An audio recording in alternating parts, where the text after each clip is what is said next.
Hi, I'm Carol Roseman, nurse practitioner. My job is to help you lose weight and keep it off.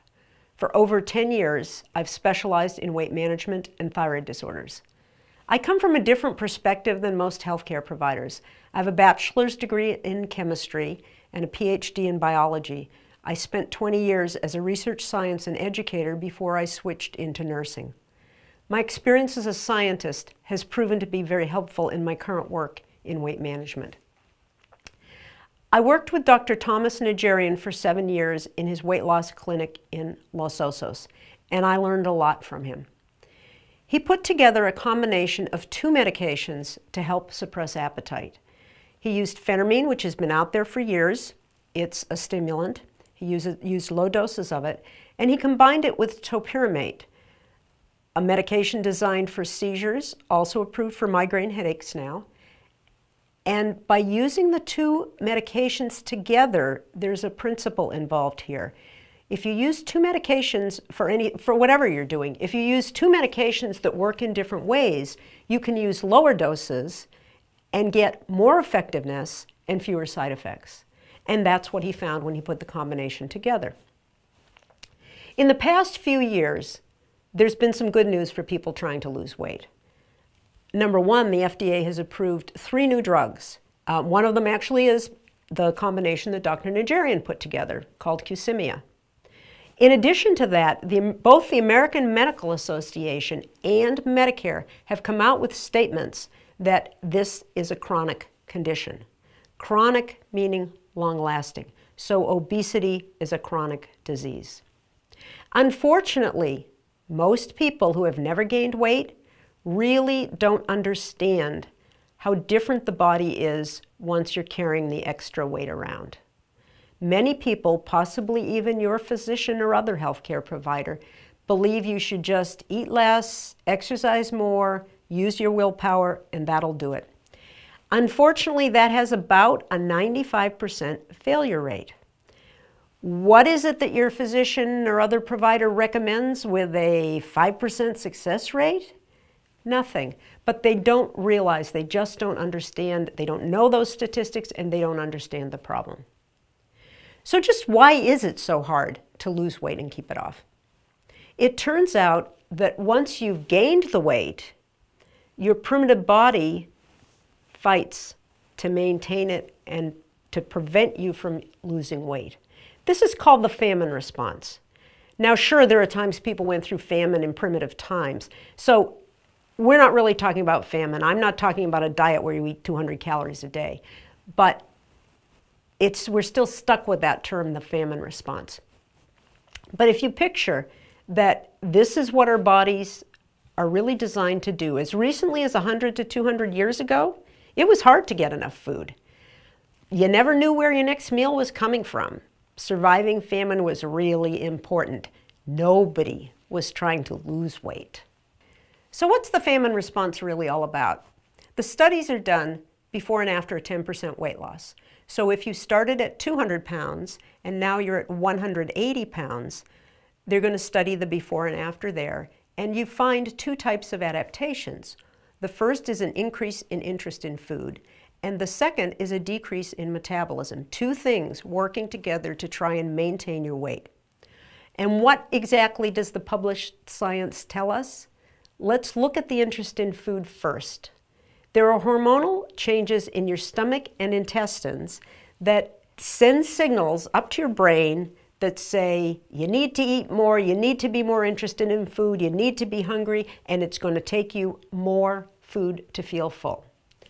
So the brain gets excited about this in many, many pathways. And when you're seeing interesting food, one of the pathways involved is that of the opioid drugs. So the drugs such as heroin, morphine, the addictive drugs go through this pathway as well. Well, we didn't evolve this pathway for heroin. We probably evolved it for food. So if you know somebody, or if you yourself say, gee, I swear I'm addicted to sugar, there may be some truth to that. So that's one half of it. The second part of it is the decrease in metabolism. And this part, for me, is particularly intriguing. What we see is a decrease in the active thyroid hormone. What's really unfortunate is that does not show up in the standard testing that we were all taught to do to look for changes in thyroid. We were taught to use thyroid-stimulating hormone, just that one hormone, to determine whether or not your thyroid was functioning well.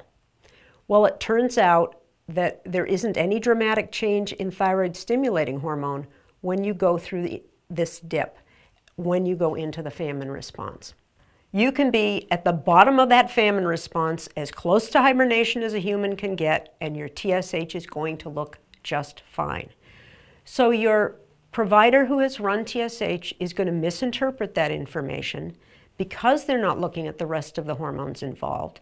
And they're going to say, everything's fine, you're probably eating more than you think you are, so eat less and get more exercise. I've heard that from so many patients. Dr. Najarian and I have even published a couple of papers on this to try and get the word out. And it's frustrating that it's not well understood because it stops a lot of people's attempts at losing weight. And it's not just the active thyroid hormone dipping. The machinery inside the cell gears down too. So whatever thyroid hormone gets into the cell can't do its work as much. So the really sad point is not only do you burn fewer calories at rest, and this has been known for a long time that you burn fewer calories at rest when you're in the famine response, but you also burn fewer calories when you're active. So if you picture that person who's down to 180, has lost 20 pounds, they're at the gym, working out, pumping weight, the person next to them can be pumping the same amount of weight. If they weigh 180 pounds, and that's always been their weight, they're not weight reduced, that person burns more calories when they're pushing weight than our patient who's lost 10% of their body weight. So that sure doesn't seem fair, but it's part of that adaptation when the metabolism dips. How will you know if your metabolism dips? You'll probably feel it. The most common symptoms are being cold and tired. Well, being tired can be caused by a heck of a lot of other things, so that's not really very diagnostic. But being cold is particularly interesting. You can be cold all over, but very commonly it's just hands and feet. So I'm always asking questions about this at every follow-up visit. Not just hands and feet, though. Pay attention to whether your nose is cold, whether your buttocks, more commonly known as your butt, whether your buttocks is cold. And interestingly, even though you may feel very cold, you don't shiver because your primitive brain wants you that cold. For some people, their basal body temperature drops. If they take their temperature, they can be 97 point something instead of 98.6. Other symptoms, common low thyroid symptoms, are depression, constipation, hair loss, and dry skin. These are just the typical ones. So when you go into this aspect of the famine response and you find you're cold and tired and you're being less active, then what happens is you typically hit a plateau. Is this starting to sound familiar? You diet for a while, you lose some weight, you hit a plateau, you struggle, you keep trying, and then finally you give up and you eat more. For me, it was always a banana split. Is this a character flaw? Lack of willpower? No. It's your primitive body really working hard to fight for survival. Well, none of this was in the textbooks when I taught human physiology 25 years ago to pre-meds and pre-nurses. The general medical community is still not aware of this. And I doubt it's being taught in med schools or nursing schools today. So while people have heard of the famine response, most providers aren't really aware of how powerful it can be. Not everybody goes into the famine response.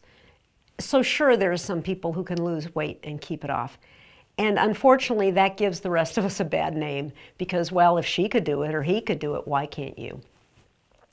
Is the famine response the only thing that's fighting you when you're trying to lose weight? Of course not. There are other things involved. Habits, cultural traditions, stress. Stress at work, stress at home. That's one of the biggest challenges I see that people have.